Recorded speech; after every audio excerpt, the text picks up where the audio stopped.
Hello, I'm Mike Bianchi, and I've been building websites and taking names since 2014. Today we're going to talk about money, specifically how much of it you should spend on a website. Now, the website industry and most of digital marketing today is not too much different than it's been 30 years ago. What I mean by that is that there is no really big tech website development company anymore. 95% of the entire industry is made up of local developers, one man shows, and people somewhere in your area that build websites.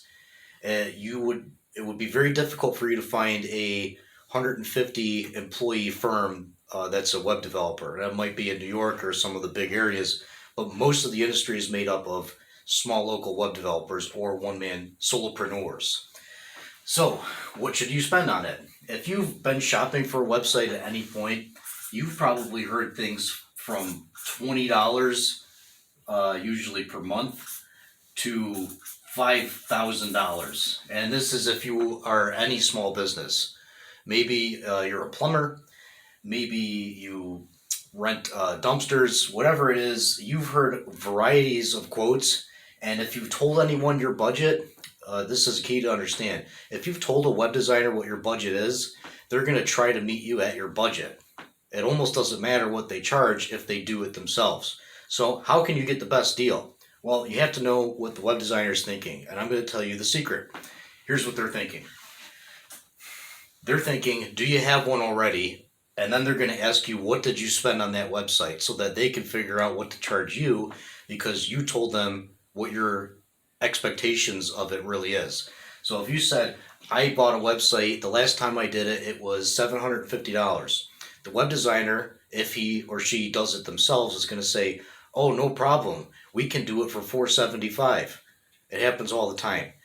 Now, if they're going to do a website for you and you're spending $500, chances are it's going to be somewhere along the lines of a WordPress framework or foundation.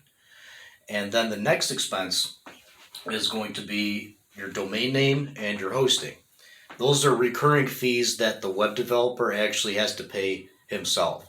So when he's charging for that, or she, that's not really, that's just a recurring cost. It's almost like you buy the website, which is like a phone, and then you've got to pay your phone bill. It's just part of it. You can't get around it. Hosting and domain are owned by big platforms, and they're just recurring fees that you have to pay. Those can be anywhere from about $10 a month all the way up to $150 a month if your website's big enough and you're expecting a lot of traffic.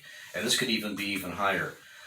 What I found is that most companies can get away somewhere in the low middle range. So like somewhere around 20 to $40 per month is what you should be roughly spending on hosting and domain. And there's all sorts of hidden taxes that the domain companies like to do. There's ICANN fees. But for the most part, it's a relatively small investment for the ability to reach the entire world potentially. So that's kind of built in.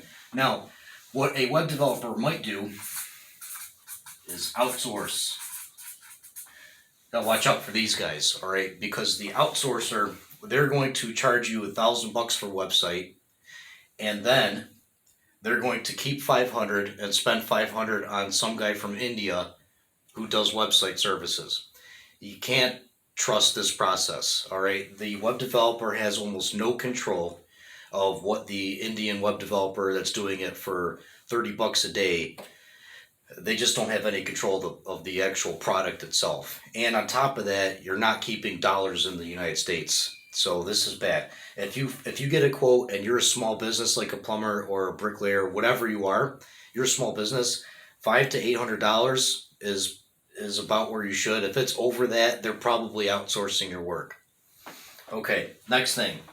If you're hiring a firm and they do have employees, obviously that's going to be a lot more expensive. So you do want the guy that's kind of like, you want the one-man show guy. This is going to be your best bang for buck. A lot of this guy's profit might actually come from hosting resales. Actually, I do this myself. If the hosting costs $20 per month for me, I'll charge $35. And I'm totally happy with the $15 per month. Over the course of a year, that's almost $200. And it's a good deal for everybody. And after that's complete, personally, I don't care what I charge for the website. I could charge you $100, $600.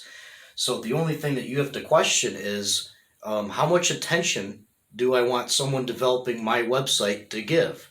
Because if you're paying someone $50 or $100 to build you a website, they certainly might have the skills to do that, and it might not cost them a huge time investment initially. But the problem comes in is the attention does not stay too long after the product has been sold or bought by you. So you have to think about how much attention do I want my guy to invest in my company. So thank you. We're going to conclude the video right there. That might have been a lot of information. Just watch the video a couple of times. This, from what I'm looking at, I can see the screen right now. Clearly, it makes no sense. So you might have to rely on visual, on the audio input of what I said. But thank you very much, Mike Bianchi.